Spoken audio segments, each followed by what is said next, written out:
Hello guys! Hello! Earth signs, Virgo, Capricorn, and Taurus. Welcome dito sa aking channel, Kapalaran 888. Alamin natin kung anong messages, vibration, gabay energy para sa inyong lahat. At ay general reading.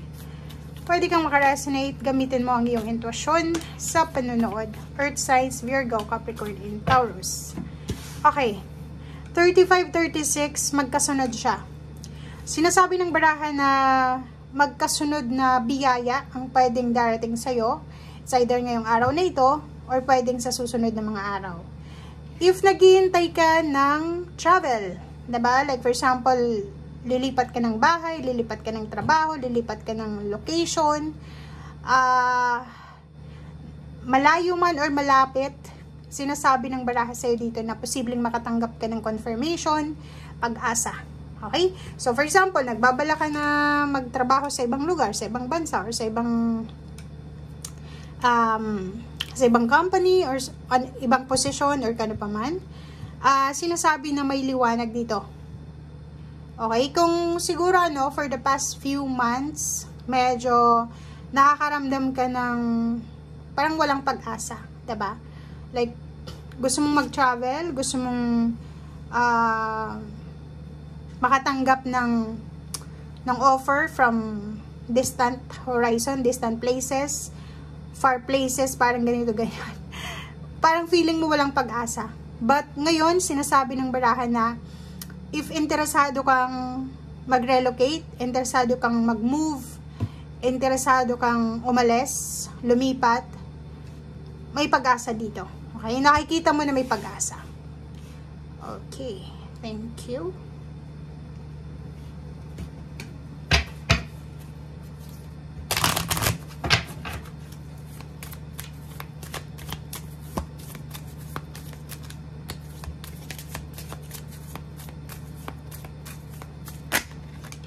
Okay, 36, number 13. Kumuha pa tayo guys ng isa.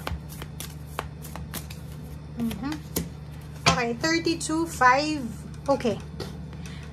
Nakikita natin dito, may mga inaalala kayo regarding family, regarding relationship, emosyon. Diba? So, medyo marami kang inaalala. Nandun ka sa crossroad Diba? Parang nasa gitna ka ng nag-uumpukang bato.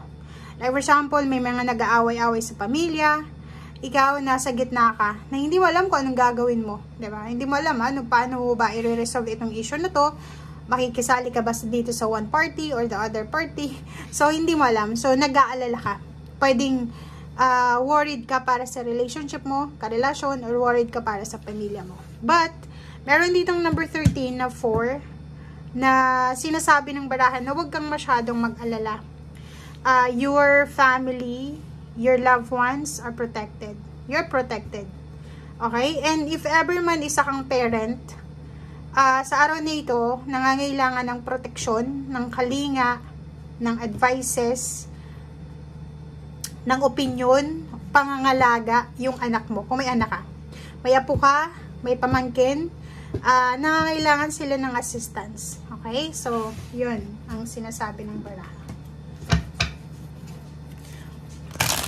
Or baka hindi mo napapansin, busy ka sa trabaho, busy ka sa relationship mo, if magulang ka, or anak ka, may mga obligations kayo sa parents nyo, sa anak, or sa kung kanino man, na medyo binabaliwala nyo. So, kailangan kayo sa ngayon. Kailangan nila ng protection, kailangan nila ng pagmamahal. Okay. Wow. So, kung nakikita mo to, Magician and Knight of Pentacles, isang hindi inaasahan, isang magical offer ng work or money. Ito, tingnan mo. So, posibleng hindi mo inaasahan na pagbuhos ng ulan ng pera. Hindi mo inaasahan na offer na trabaho, hindi mo inaasahan na offer na business, or hindi mo inaasahan na magbabayad sa'yo ng utang yung may utang sa'yo. Hindi mo inaasahan na may magre-recommenda sa'yo. Okay? So, dito din, if your earth signs na nag-a-apply ka sa trabaho or ng trabaho, and sobrang pagod na pagod ka na kasi kaliwat kanan yung pag-submit mo ng resume, ng biodata, pero parang feeling mo, lahat sila sinasabi, tatawagan ka na lang, pero wala namang tumatawag. Magsasend lang sa'yo ng email, pero walang email. Kailangan mo ng pasensya, okay? Magkaroon ka ng pasensya, kasi kung makikita mo dito, pag nawalan ka ng pasensya, tatamarin ka. And ang magician na to is parang sinasabi sa'yo na lahat ng gusto mo, makukuha mo.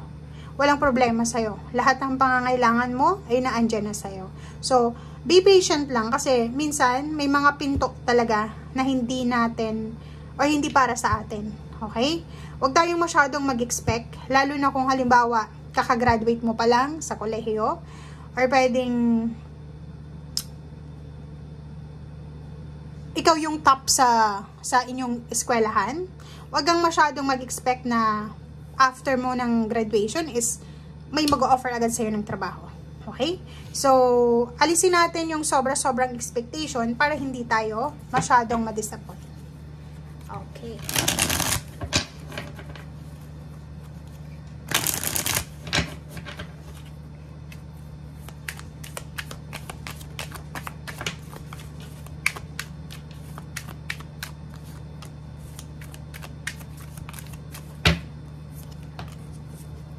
Okay. Ingat-ingat ka. Mag-iingat ka kasi meron ditong Gemini energy. Mag-iingat ka kasi kung makikita mo dito, if matagal ka nang nag-a-apply ng trabaho, tapos walang kumukuha sa'yo, 'di ba? Palagi lang sinasabi sa'yo na, oh, tatawagan ka namin, ganito, ganyan. Mag-iingat ka kasi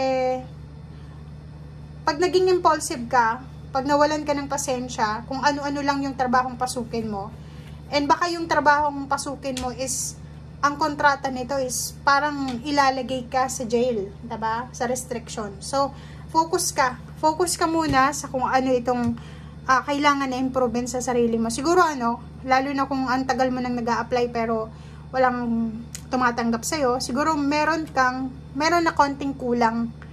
Sinasabi sa'yo ng magician, walang kulang sa'yo. Pero, minsan, in reality, meron tayong kulang na requirements or kulang yung skills natin or credentials. So, be patient.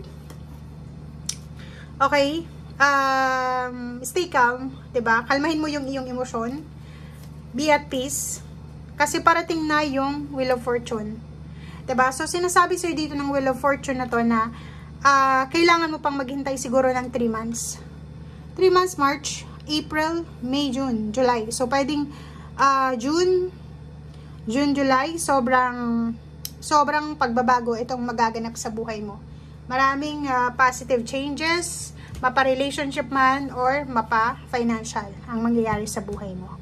And nakikita natin, pwedeng 3 months from now, posibleng ikakasal ka, or posibleng may darating na relationship, or may darating na mga offer sa'yo na pwedeng magbigay ng pagbabago sa buhay mo, or magdala ng pagbabago sa buhay mo, emotional or financial. Okay? Thank you guys. Bye!